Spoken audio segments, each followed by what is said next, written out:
In the dense forests of upstate New York during 1862, a discovery was made beneath the floorboards of a long-abandoned church, 143 unmarked graves. Local authorities documented that every skeleton showed signs of systematic torture, fractured limbs that had healed before death, evidence of repeated near-drowning, and strange markings carved directly into the bone. For more than 160 years, federal records regarding the Church of the Pure Spirit remained sealed, accessible only to those with special clearance. Now, I've obtained documents never before shared with the public. They detail how three brothers, Elder Ezra, Deacon Silas, and Prophet Caleb Ravencroft, convinced hundreds of devoted followers that suffering was the only path to salvation. Their dark rituals of purification led to what may be the most disturbing religious cult in American history. The small settlement of Ravenwood in upstate New York was unremarkable for most of the early 19th century. Nestled between rolling hills and dense forest, about 40 miles north of Albany, it was home to perhaps 300 souls who made their living through farming, timber, and trade with nearby towns. Founded in 1803 by settlers moving north from the Hudson Valley in search of fertile land and new opportunities, Ravenwood, like much of upstate New York during that era, found itself at the epicenter of what historians would later call the Second Great Awakening. That was a period of intense religious revival sweeping across America in the early 1800s. The region became known as the Burned-Over District because of the fervor of religious movements that seemed to ignite and spread like wildfire through its communities. It was a time when new denominations were born, old faiths were questioned, and charismatic preachers could draw thousands to outdoor revival meetings.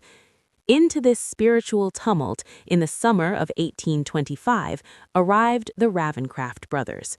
Elder Ezra, the eldest at 42, had the commanding presence of a man used to being obeyed. His deep-set eyes, nearly black in certain light, seemed to peer into your very soul when he spoke of divine matters. Deacon Silas, 39, appeared more scholarly, with wire-rimmed spectacles and slender fingers perpetually stained with ink from his endless writing of religious texts. Prophet Caleb, the youngest at 35, had an unsettling quality that many found both attractive and disturbing. He spoke in whispers that somehow carried across crowded rooms, and his pale blue eyes would often roll back during what he claimed were divine visions. The brothers arrived with considerable wealth, purchasing a large tract of land on the edge of town, where they immediately began construction on what they called the Church of the Pure Spirit. Unlike the simple white clapboard meeting houses common throughout New England and New York, their church was built of dark stone quarried from the nearby hills. Its architecture was unusual, a central octagonal sanctuary surrounded by 8 smaller chambers, with a steeple rising to a height that seemed excessive for such a remote location. Most striking was the absence of windows in the main sanctuary. Light was provided only by carefully positioned lanterns during services. "We have been called by the Spirit to this place," Elder Ezra announced at their first gathering, which curiosity had made well attended, despite initial local skepticism. "In an age of false prophets and lukewarm faith, we bring the true message of purification through tribulation. The Spirit has revealed to us that this community shall be the cradle of a new understanding." The brothers had timed their arrival perfectly. By 1825, America's religious landscape was fractured and uncertain. Traditional denominations like the Episcopalians and Presbyterians were losing ground to more emotional, demonstrative faiths. Methodists gained converts through circuit riders who delivered fiery sermons on the frontier. Baptists expanded rapidly with their emphasis on individual conversion experiences. New American-born faiths were emerging. The Mormons would begin their journey just 1 year later and less than 100 miles away when Joseph Smith published the Book of Mormon in 1830. In this environment of spiritual searching, the Ravencrofts' message found fertile ground. Their doctrine was deceptively simple at first. True salvation could be achieved only through suffering that burned away sin and impurity. They cited biblical passages about refinement through fire and Christ's suffering on the cross. But what distinguished their teaching was the literal interpretation. Physical suffering was not merely metaphorical, but necessary for spiritual cleansing. The flesh is the vessel of sin, Deacon Silas would explain during early sermons, his voice measured and reasonable. Therefore, the flesh must be tested, tried, and purified through tribulation. Only when the body has been broken can the spirit truly soar. Their congregation grew steadily through that first year. The brothers were selective about who could join, requiring potential members to undergo a discernment interview with Prophet Caleb, who would determine if they were worthy vessels for purification.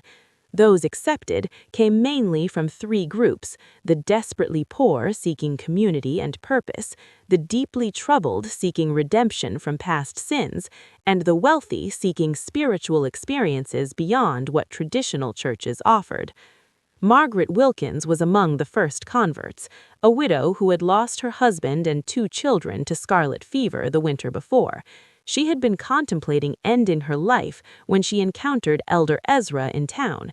"He looked at me as though he could see my thoughts," she wrote in a journal later discovered by federal investigators. "He told me my suffering had meaning, that it was preparing me for a greater purpose. For the first time since burying my family, I felt something other than despair." By 1827, the Church of the Pure Spirit had grown to nearly 100 members. Some lived in simple dwellings built around the church, while others kept homes in Ravenwood but spent most of their time at the compound. The Ravencrofts encouraged members to donate their property and savings to the church, explaining that worldly attachments prevent spiritual elevation. The most devoted followers were invited to become vessels of the Spirit, a special status that required them to undergo more intensive purification rituals. These early ceremonies were relatively mild compared to what would come later: extended fasting, night-long prayer vigils, and rituals involving ice-cold water that symbolized the drowning of the sinful self. What few outsiders realized was how methodically the Ravencrofts escalated the intensity of these practices. Like the proverbial frog in slowly heating water, their followers were conditioned to accept increasingly extreme forms of purification without recognizing the dangerous path they traveled. By 1829, when construction began on an extensive network of chambers beneath the church, the brothers had established complete control over their followers' lives, thoughts, and bodies. The stage was set for darkness to descend upon the Church of the Pure Spirit. As Prophet Caleb reportedly told his brothers in a private meeting documented years later, "The sheep have been gathered. Now begins the true work of the shepherd." The people